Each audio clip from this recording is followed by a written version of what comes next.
সরকারি হিসাব অনুযায়ী চট্টগ্রাম নগরীতে মুক্তিযুদ্ধের স্মৃতি বিজড়িত 61টি বধ্যভূমি রয়েছে, যেগুলোর একটি ছাড়া বাকিগুলোর এখনও সংরক্ষণ করা হয়নি। অনেকগুলোতে কোনো স্মৃতিচিহ্নও নেই। পাহাড়তলী বধ্যভূমিতে থেকে জানাচ্ছেন চট্টগ্রাম প্রতিনিধি মনিরুল ইসলাম পারভেজ।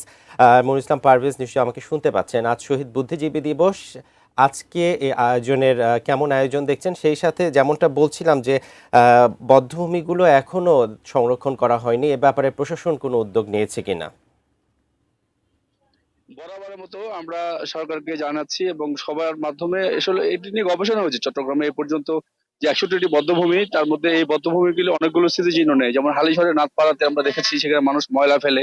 আসলে একটু ছোট করে একটু করে একটি জায়গার মধ্যে বেরিয়ে দেওয়া হচ্ছে এবং সেখানে আসলে কাদেরকে হত্যা করা হয়েছে, এরা কারা, কি জন্য, এর পরের প্রজন্ম জানবেও না। এরকম 61টি স্থান রয়েছে যেখানে সংরক্ষণই করা হয়নি, অর্থাৎ পরবর্তী প্রজন্ম যে জানতে পারবে। আর অনেকে এখন এখন অবশ্য অনেকে বই পড়লে হয়তো জানতে পারবে যে এখানে 61টি বধ্যভূমি ছিল বা অনেকে হত্যা করা হয়েছিল। যেমন যেটি বলছিলাম যে হালিশহর যে নাথপাড়া আমরা দেখেছি, সেখানকার ছোট্ট একটি স্থানের মধ্যে এখানে কিছু মানুষের নেম প্লেট গুলো এখনো আছে আর কিছু ঝরে ঝরে পড়ে যাচ্ছে।